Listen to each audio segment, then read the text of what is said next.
Boa tarde, pessoal. Meu nome é Débora Azevedo Moura. Eu sou pedagoga especialista em neuropsicopedagogia clínica e institucional, psicopedagogia clínica e institucional. Sou pós-graduanda em pedagogia empresarial e educação corporativa. E hoje nós estamos aqui para falar um pouquinho sobre educação. Nós tivemos aí nessa semana o retorno às aulas. As nossas crianças, adolescentes e jovens estão retornando para a escola nessa semana. Alguns após uma pós aí de 30 dias, como aconteceu em alguns estados. Outros após uma pausa de 15 dias, como foi o nosso caso aqui em Minas. E essas crianças agora vão voltar para a escola com algumas novidades. Logo agora aí nessa primeira semana, nessa segunda semana, muitas escolas vão entregar aí para as famílias os boletins ou as notas dessas crianças. Como foi o desempenho deles aí nessa última etapa que eles tiveram. E agora nós vamos ver muitos pais, muitos cuidadores, muitas pessoas aí arrancando o cabelo, porque esse jovem, essa criança, esse adolescente, ele não foi tão bem na escola como ele deveria ter ido, ou como ele poderia ter ido. E a verdade é que nós temos agora que prestar atenção em uma coisa. O que aconteceu com essa criança, com esse jovem, com esse adolescente, que ele não teve esse desempenho tão esperado? Será que ele teve algum problema emocional? Será que foi alguma mudança de rotina? Será que foi algum transtorno, alguma dificuldade de aprendizagem? O que pode ter acontecido que prejudicou essa criança, esse adolescente ou esse jovem aí nesse período de escola que nós tivemos? 6 meses já se passaram do ano escolar e agora nós temos aí alguns meses pela frente para correr atrás do prejuízo. E algumas coisas nós precisamos observar. O que nós podemos fazer para que essas crianças que não foram tão bem, esses adolescentes que não foram tão bem assim na escola, que eles possam ir agora? O que está acontecendo? Será que eu tenho ido na escola do meu filho? Será que eu tenho procurado saber o que está acontecendo com ele? Será que eu tenho acompanhado o para casa dele? Será que eu estou sabendo o que está acontecendo na vida escolar do meu filho? Bom, se você conseguiu responder essas perguntas de forma positiva, isso é uma coisa que você já está assim com meio caminho andado. Se não, tá aí uma boa oportunidade para você dar uma passadinha na escola e saber como é que está a vida dele por lá. Mas o fato é que essas crianças, esses jovens, esses adolescentes, eles precisam de uma rotina. Primeira coisa que nós vamos observar aqui, rotina.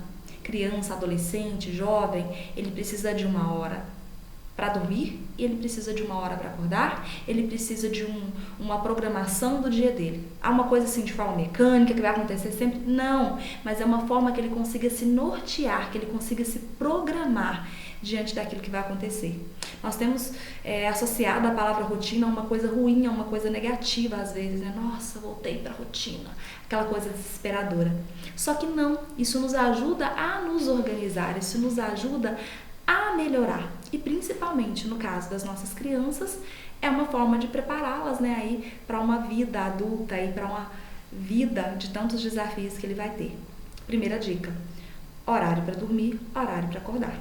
Se uma criança aí de Fundamental 1, que ela está com 6 aí 7 anos de idade, se ela dorme por volta de 10, 11, meia-noite, e ela é uma criança que estuda no período matutino, coitada dela. Ela realmente não vai conseguir acordar direitinho para ter aí uma manhã satisfatória na escola. Se ela é uma criança do período vespertino, imagine você, se ela dormiu tarde, ela vai acordar um pouco mais tarde.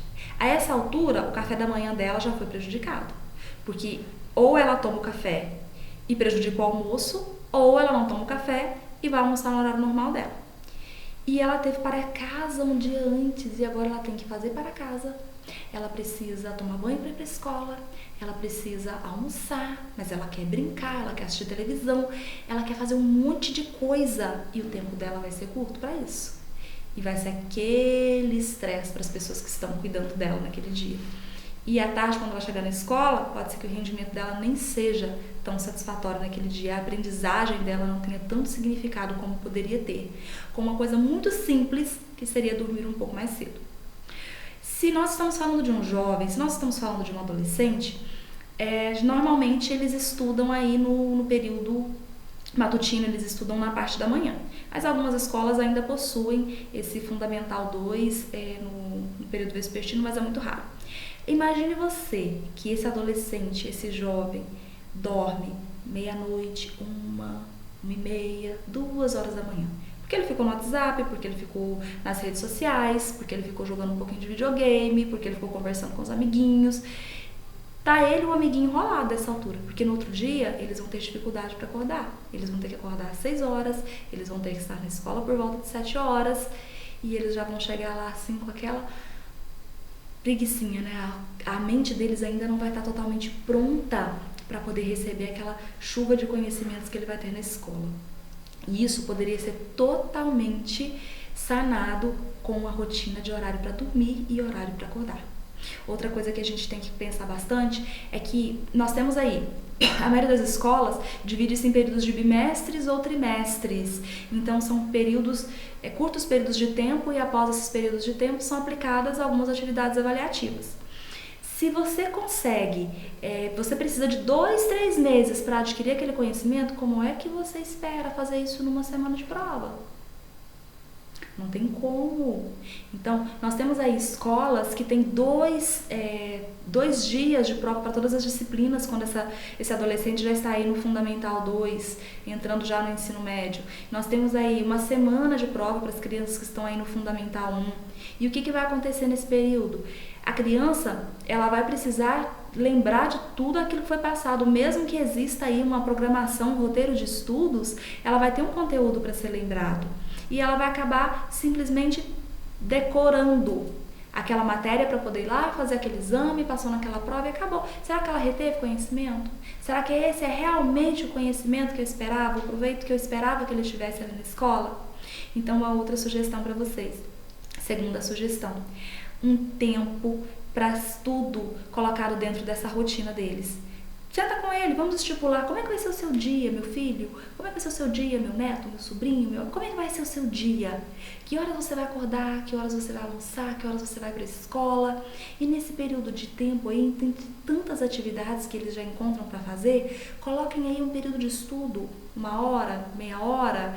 Isso aí vocês vão estipular, vocês vão resolver juntos, mas que exista esse tempo de estudo, que ele possa tentar guardar esse conhecimento passo a passo, e que ele não deixe para tentar adquirir aquela chuva de informações que foi passadas ao longo de 2 meses no prazo de 2-3 dias ou de uma semana. Vai ficar um pouco mais complicado para esse adolescente, para essa criança, conseguir lembrar de todo esse conteúdo com esse curto espaço de tempo. Outra coisa que nós temos aí, nessa altura, se a criança não foi bem, se a criança precisou de uma recuperação paralela, se a criança não foi muito bem nesse tempo aí, o que você vai ver? Nós vamos correr atrás de professor particular, pai correndo atrás de professor particular, pai correndo atrás de outro tipo de profissional.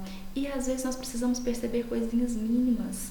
Se você está totalmente em contato com a escola do seu filho, se você está sempre em contato com aquilo que ele vem aprendendo, com aquilo que ele vem absorvendo, é um pouco mais fácil você perceber. É algum tipo de transtorno? É algum tipo de dificuldade de aprendizagem? A escola já me falou alguma coisa sobre isso? Se a escola já te falou, ouve a escola, corre atrás. Procura um psicopedagogo, um neuropsicopedagogo, procura um psicólogo, uma fonoaudióloga, o profissional que a escola te pediu para você procurar. Neurologista, eu não sei qual que seria a necessidade do seu filho, da sua criança ou do seu adolescente. Agora, não, a escola não me falou nada, mas eu estou achando que ele não está indo tão bem quanto ele deveria, eu estou achando que ele poderia melhorar.